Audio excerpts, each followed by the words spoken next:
Hello students, last class में हमने chapter 3 linear equation in two variable में आपको बताया था लीनियर इक्वेशन किसे कहते हैं, लीनियर इक्वेशन की स्टैंडर्ड इक्वेशन क्या होती है, और आपको हमने बताया था कि लीनियर इक्वेशंस को ग्राफिकली कैसे ड्रॉ करते हैं। और जिन लोगों ने वो लेक्चर नहीं देखा है तो वो पहले देख ले तो ज्यादा अच्छे से चीजें क्लियर होंगी। देखो क्वेश्चन नंबर 1 करते हैं। कह रहा है Aftab tells his daughter 7 year ago I was 7 times as old as you were then. मतलब डॉटर की जब 7 साल पहले जितनी थी उसका 7 टाइम्स कौन था? आफ्ताब था। ठीक है। Also 3 year from now, 3 year from now का मतलब क्या है? 3 साल बाद I shall be 3 times as old as you will be. मेरी एज 3 गुनी हो जाएगी, 3 टाइम्स हो जाएगी आपकी एज के। ठीक है। Represent this situation algebraically and graphically. ठीक है। तो सबसे पहले आप क्या करोगे? लेट करोगे। Let the age of Aftab, let the age of Aftab be, Aftab and his daughter be x and y years respectively. ठीक है। आपने लेट कर ली age of Aftab and daughter x and y years respectively. ठीक है। 7 ईयर अगो, तो 7 ईयर्स अगो, 7 ईयर्स अगो का मतलब क्या? 7 साल पहले। एज ऑफ आफ्ताब कितनी हो जाएगी? आफ्ताब की एज क्या हो जाएगी 7 year ago? x minus 7। And age of daughter क्या हो जाएगी? डॉटर की एज भी 7 कम हो जाएगी, y माइनस 7 हो जाएगी। ठीक है। और अकॉर्डिंग टू द क्वेश्चन ने क्या बोला है? आफ्ताब ने कहा कि मेरी age 7 times of your age थी 7 ईयर अगो। ठीक है। 7 टाइम्स ऑफ योर एज थी मेरी एज। तो इसको सिंप्लीफाई करो, x minus 7 equal to 7y minus 7 7 जा 49। तो ये हो जाएगा x minus 7y equal to minus 49 plus 7। x minus 7y equal to minus 49 plus 7 क्या आया? माइनस 42। तो ये हो गई आपकी first condition, first equation algebraically हमने निकाली है। अब क्या कह रहा है बाद में? 3 year from now. 3 year from now का मतलब क्या होता है? 3 ईयर लेटर, और 3 आफ्टर 3 ईयर। तो after 3 year age of Aftab कितनी हो जाएगी? आफ्ताब की एज कितनी हो जाएगी? x प्लस 3 हो जाएगी 3 साल बाद। और डॉटर की एज क्या हो जाएगी? y प्लस 3 ईयर्स हो जाएगी। ठीक है। डॉटर की एज क्या हो जाएगी? y plus 3 year. तो आफ्ताब ने कहा कि मेरी age 3 times of your age हो जाएगी, डॉटर की एज के 3 टाइम्स। यहाँ पे 3y प्लस 3 3 जा 9, 3y को इधर ले आओ तो x माइनस 3y, इस 3 को 9 में सब्ट्रैक्ट कर दो, तो ये हो गई आपकी इक्वेशन नंबर 2। ठीक है। तो मैथमेटिकली या हमने एल्जेब्रिकली तो ड्रॉ कर ली, अब इनको ग्राफिकली भी ड्रॉ करना है। तो देखो ग्राफिकली ड्रॉ करने के लिए एक्स वाई प्लेन ड्रॉ करेंगे। तो सबसे पहले अगर आप x की वैल्यू 0 लेंगे, अगर आप x की वैल्यू 0 पुट करें यहां, तो ये टर्म 0 हो जाएगा, और y की वैल्यू कितनी हो जाएगी? 7 6 जा, तो y की वैल्यू आ जाएगी 6। सिमिलरली अगर y की वैल्यू 0 पुट करते हैं तो x आ जाएगा माइनस 42। ठीक है, इक्वेशन 1 के लिए। इक्वेशन 2 में अगर x की वैल्यू 0 पुट करते हैं, x की वैल्यू 0 पुट करते हैं तो y आ जाएगा 3 2 जा 6, दैट इज माइनस 2। और अगर y की वैल्यू 0 करते हैं तो x की वैल्यू 6 आ जाएगी। अब इसको ग्राफिकली ड्रॉ कर लेते हैं। देखो, तो मान लो आप स्केलिंग कर लो, 3 3 की स्केलिंग कर लो, क्योंकि 2 2 की कर लो। देखो ये हो जाएगा, मान लो 2 4 6 8, ठीक है, 10 12, और हमें माइनस 42 चाहिए। ठीक है। तो देखो रफ डायग्राम ड्रॉ कर लेते हैं। मान लो माइनस 42 कहाँ आएगा? माइनस 42 यहाँ कहीं आएगा, माइनस 42 कॉमा 0। ठीक है, यहाँ पे कर लेते हैं, माइनस 42 कॉमा 0 यहाँ पे कहीं आएगा, माइनस 42 कॉमा 0। और x की वैल्यू 0 और y की वैल्यू 6 कहां होगी? x की वैल्यू 0 y एक्सिस पर होती है, तो 0 कॉमा 6 यहां कहीं होगा। ठीक है। तो ये हो गई आपकी लाइन ड्रॉ। ठीक है। ठीक है, स्केलिंग थोड़ी सही से करनी पड़ेगी। तो ये हो गया आपकी फर्स्ट इक्वेशन, ये हो गई हमारी लाइन 1 और इक्वेशन नंबर 1। सिमिलरली सेकंड को ड्रॉ कर लो। जब x की वैल्यू 0 है तो y माइनस 2 है, और y माइनस 2 कहां पर होगा? यहां पर कहीं होगा, तो माइनस 0 कॉमा माइनस 2 आ जाएगा यहाँ।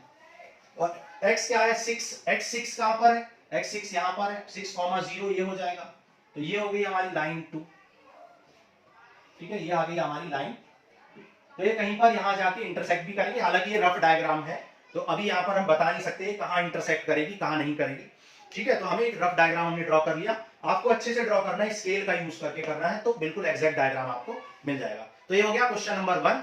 अब क्वेश्चन 2 करते हैं। देखो नोट करो।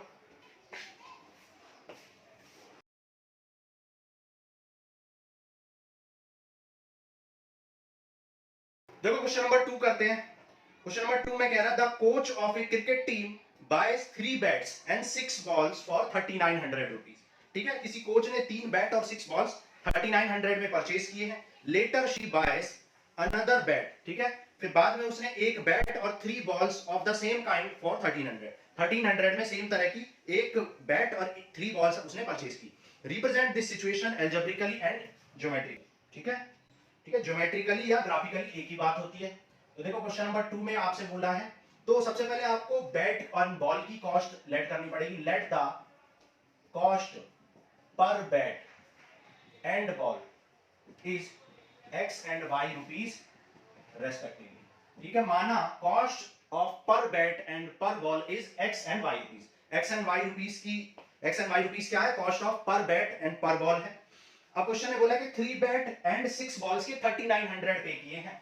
ठीक है, तो कंडीशन नंबर 1 में क्या बोला है?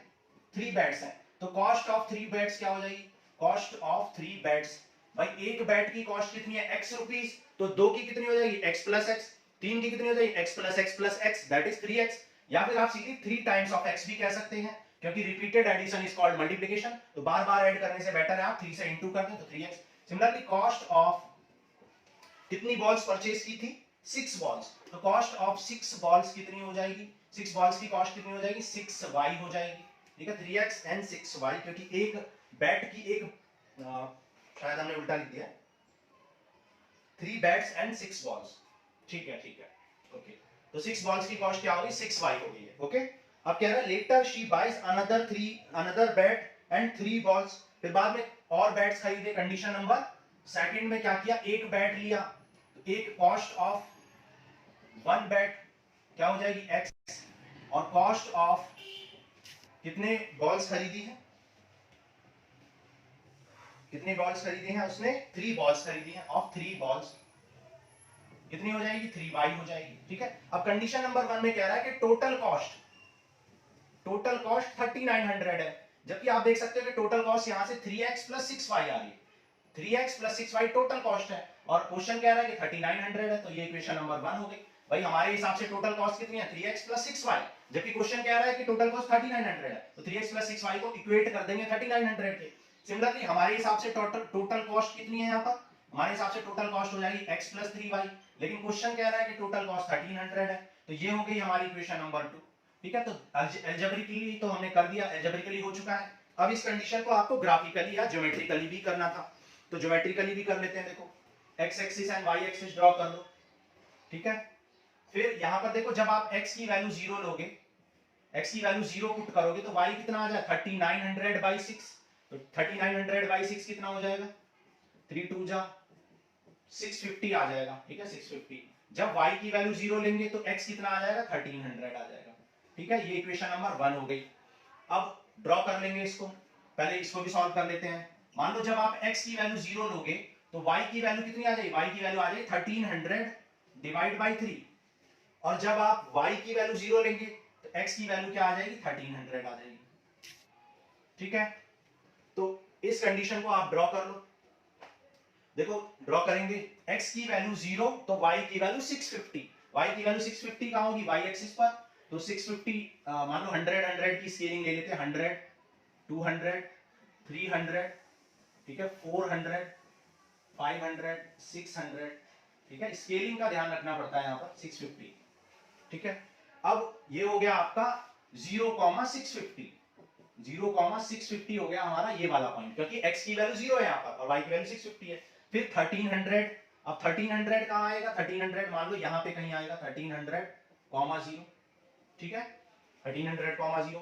दोनों लाइंस को ज्वाइन करते हुए दोनों पॉइंट्स को ज्वाइन करते हुए एक लाइन ड्रॉ कर दो. तो ये हो गई हमारी इक्वेशन नंबर 1 और लाइन नंबर 1. सिमिलरली आपको x की वैल्यू 0 एंड y की वैल्यू 1300 बाई 3 करना है. तो x की वैल्यू 0, y की वैल्यू 1300 बाई 3. अब देखो 1300 बाई 3 कितना होगा? अप्रोक्सीमेट में कर लेते हैं.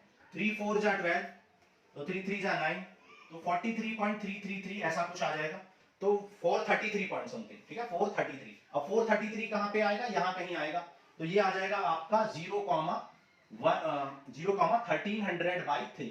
ठीक है, ये हो गया आपका 0,30. फिर 1300 बाई 0, तो ये तो सेम पॉइंट यहीं पर आएगा. तो इन दोनों को ज्वाइन करते हुए एक लाइन ड्रॉ कर दो. तो आप देख सकते हो ये दोनों लाइन यहाँ पर क्या कर रही है? इंटरसेक्ट कर रहे हैं. तो आप कह सकते हो कि line one and line 2 are intersecting lines, ठीक है। हालांकि ऐसा कुछ पूछा नहीं है, सिर्फ आपको क्या करना है, ग्राफ ड्रॉ करना है और इक्वेशंस निकालनी है जो कि निकल चुकी है। तो ये हो गया क्वेश्चन 2। नेक्स्ट करते हैं, देखो क्वेश्चन 3 नोट करो।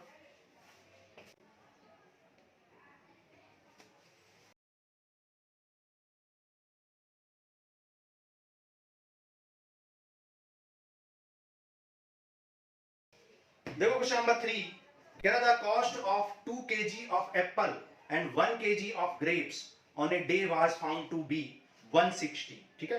2 kg apples and 1 kg grapes की जो कॉस्ट है वो कितनी है, 160 रुपीज है। After a month, 1 month after क्या हो जाता है, cost of 4 kg apple and 2 kg grapes is 300। Represent this situation algebraically and geometrically. देखो करते हैं, तो लेट करना पड़ेगा, let the cost per kg apple and grapes be x and y rupees respectively, ठीक है। लेट कर लिया कि x रुपीज पर केजी क्या थे, x रुपीज पर केजी क्या है, कॉस्ट ऑफ एप्पल है, and y rupees per KG क्या है, कॉस्ट ऑफ ग्रेप्स है, ठीक है। अब क्या बोला हुआ है कि 2 kg apple and 1 kg grapes की कॉस्ट 160 है, ठीक है। तो देखते हैं, अब देखो कॉस्ट ऑफ 2 kg एप्पल, भाई 1 kg एप्पल की कॉस्ट कितनी है, x रुपीज, तो 2 kg की कितनी हो जाएगी, डबल हो जाएगी, ट्वाइस हो जाएगी, 2x। सिमिलरली कॉस्ट ऑफ कितना kg ग्रेप्स है, कॉस्ट ऑफ 1 kg ग्रेप्स, ठीक है। 1 kg ग्रेप्स की कॉस्ट कितनी हो जाएगी, 1 kg ग्रेप्स की कॉस्ट y हो जाएगी, y लेट किया आपने, तो टोटल कॉस्ट क्या हो जाएगी, टोटल कॉस्ट हो जाएगी 2x plus y। But question के अकॉर्डिंग टोटल कॉस्ट कितनी गिवन है, 160 रुपीज गिवन है। ये हो गई आपकी इक्वेशन नंबर 1। फिर 4 kg apple and 2 kg grapes purchase करने हैं, तो कॉस्ट ऑफ 4 kg एप्पल, तो 4 kg एप्पल की कॉस्ट कितनी हो जाएगी, 4x हो जाएगी, और कॉस्ट ऑफ 2 kg ग्रेप्स की कॉस्ट कितनी हो जाएगी, 2y हो जाएगी, ठीक है। और टोटल कॉस्ट आपको 300 गिवन है, जबकि हमारे अकॉर्डिंग टोटल कॉस्ट कितनी हमें दिख रही है, टोटल कॉस्ट दिख रही है 4x प्लस 2y, लेकिन according to the question 4x plus 2y किसके इक्वल होना चाहिए, 300 के। टोटल कॉस्ट 300 है, तो ये हमने कर लिया ग्राफिकली, ये हमने कर लिया इसको अलजेब्रिकली रिप्रेजेंट, ठीक है। अब इसको ग्राफिकली भी करना है, तो ग्राफिकली करने के लिए फिर से आप क्या करोगे, xy axis, xy plane draw करोगे। यहां पर देखो जब आप x की वैल्यू 0 लोगे, यहां पे देखो x की वैल्यू जब आप 0 लोगे तो y कितना आ जाएगा, y 160 आ जाएगा, जबकि y की वैल्यू 0 लेने से x कितना आ जाएगा, 80 आ जाएगा, ठीक है। y की वैल्यू 0 पुट करोगे तो 2x की वैल्यू 160, तो x आ जाएगा 80। सिमिलरली इसको भी ड्रॉ कर लो, जब आप x की वैल्यू 0 पुट करोगे, x की वैल्यू 0 पुट करोगे तो ये टर्म 0 हो जाएगा, और y कितना आ जाएगा, 150, 300/2 दैट इज 150। सिमिलरली जब y की वैल्यू 0 पुट करोगे तो ये 0 हो जाएगा, और x की वैल्यू कितनी आ जाएगी, 4x = 300, और x आ जाएगा 75, ठीक है, 300/4 दैट इज 75। नाउ अब आप इनको ड्रॉ कर लें, ठीक है, ड्रॉ कर लेते हैं। देखो 0,160, अब 160 कौन से एक्सिस पर आएगा, 160 आएगा आपका y एक्सिस पर, तो y एक्सिस पर 160 ड्रॉ कर लो। देखो 20, 40, 60, 80, 100, 120, 140, 160, ठीक है, ये 160 हो गया, तो 0,160 तो ये हो गया, ठीक है, 20, 40, 60, 80, 100, 120, 140 एंड 160। सिमिलरली आपको 80,0 करना है। अब 80,0 कहां आएगा, x एक्सिस पर, क्योंकि x एक्सिस पर y 0 होता है, तो ये हो जाएगा 20, 40, 60 एंड 80, तो ये हो गया 80,0। तो इनको ज्वाइन करते हुए हमने एक लाइन ड्रॉ कर दी, तो ये हो गई हमारी इक्वेशन नंबर 1 और लाइन नंबर 1, कुछ भी कह सकते हैं। सिमिलरली आप 4x + 2y = 300 को करोगे तो x की वैल्यू 0, y की वैल्यू 150। अब 150 कहां पर रहेगा, 150 यहां पर आएगा, 140 और 160 के बीच में आएगा, और 75 कहां पर आएगा, 75 यहां पर कहीं आएगा। तो जब आप इनको ड्रॉ करोगे इस तरीके से, तो यहां भी आप देख सकते हो आपको कैसी लाइंस मिल रही हैं, यहां भी आपको पैरेलल लाइंस मिल रही हैं। तो आप कह सकते हो equation 1 is parallel to equation number 2, और line 1 is parallel to line 2। तो यहां पर हमें एक ग्राफ मिला जिसमें लाइन 1 एंड लाइन 2 क्या है, पैरेलल है, ओके। तो ये हो गया आपका क्वेश्चन नंबर 3। अब नेक्स्ट क्लास में this ends with your exercise 3.1। Next class में हम एक्सरसाइज 3.2 का इंट्रोडक्शन करेंगे। Thank you.